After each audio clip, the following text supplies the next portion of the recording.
that sort of turnaround. Obviously, Ari Emanuel would later come to buy the UFC in 2016.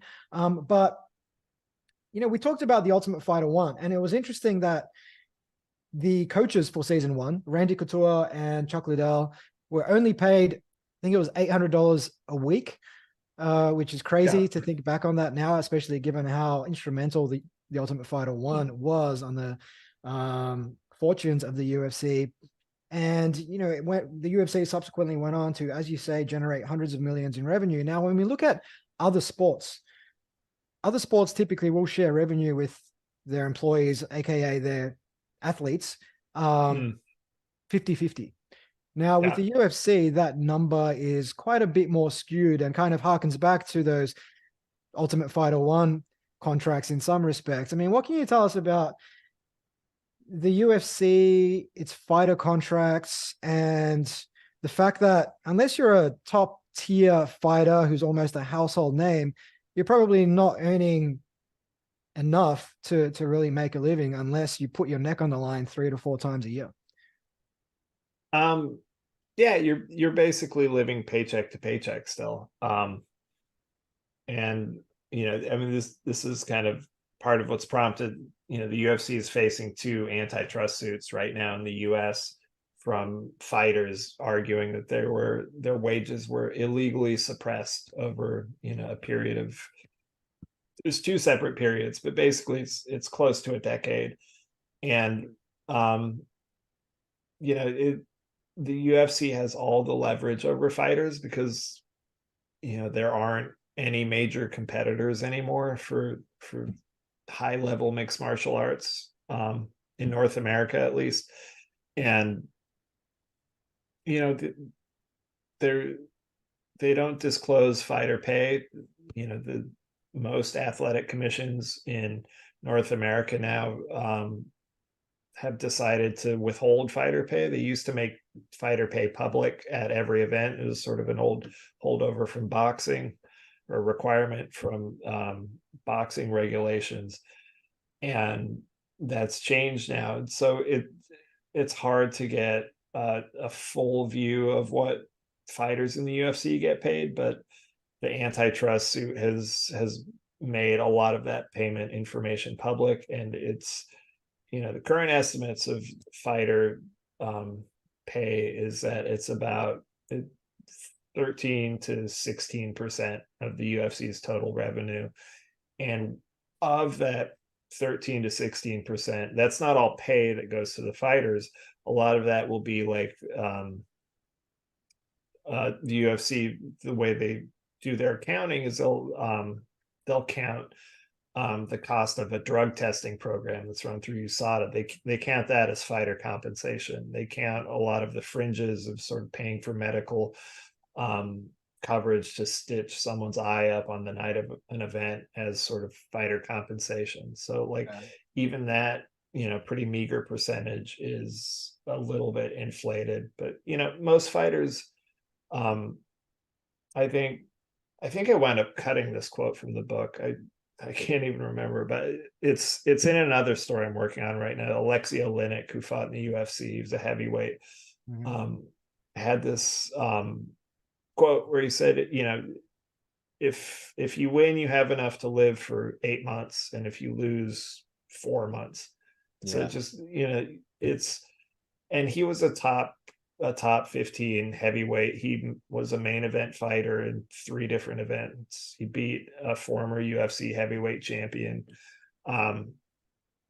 He fought in the UFC, I think, for 6 or 7 years.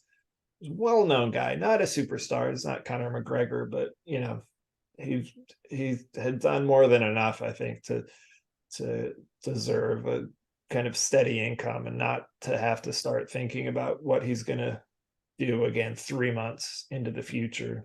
He's got a lot of kids, and he's a main event fighter. He's on the closer to the top end rather than the bottom end. So I think for a lot of it's just a youth culture. They draw young people in that haven't realized that most of them aren't going to make it to the top of the pyramid. They're all they're all kind of the building blocks at the bottom of the pyramid that someone else is going to step on their back as they sort of make their own sort of McGregor-esque climb to the top of that pyramid.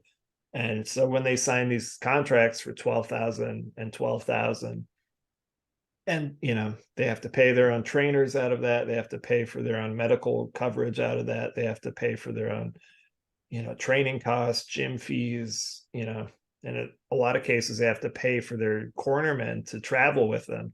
The UFC only gives, I think they give you 2 hotel rooms. So if you look at most corners teams, it's 3 people plus a fighter in the corner. And so most people have to pay out of pocket to fly extra training partners or corner people with them to events. So at that level, and not even counting taxes or anything like that, it's hard to imagine how you could have a stable, decent sort of life, raise a family with the kind of money the UFC pays. It's sort of short bursts, and it's just enough for a few months. For a few months, you feel like you're king, like, oh, I can buy in and go get a PlayStation, go get get new tires on my car or whatever. But then 8-9 weeks in, you start feeling that crunch again, that the tourniquet tightening.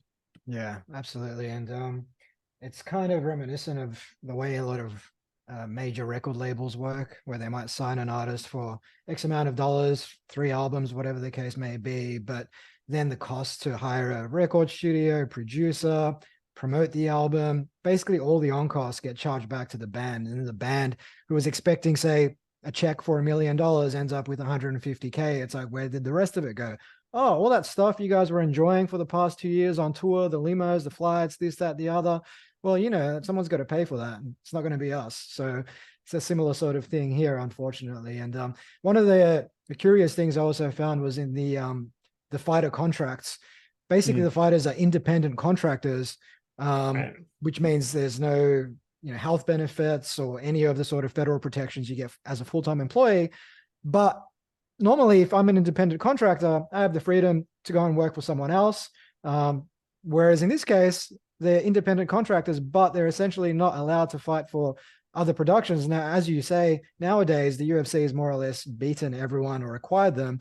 But there was a time when you did have, Strikeforce and Pride and other promotions, and fighters simply weren't allowed to go over there. Otherwise, they'd basically forfeit their spot in the UFC. So it's interesting now that there are these 2 sort of antitrust cases. And I did read something actually on your Twitter the other day where a court found that Zuffa maintained its dominant position in the fighter input market through anti-competitive conduct. So it would be interesting to see what comes of that. But Zuffa being Zuffa, these guys are worth billions of dollars. I imagine more likely than not, whatever comes to fruition will probably be a slap on the wrist, so to speak.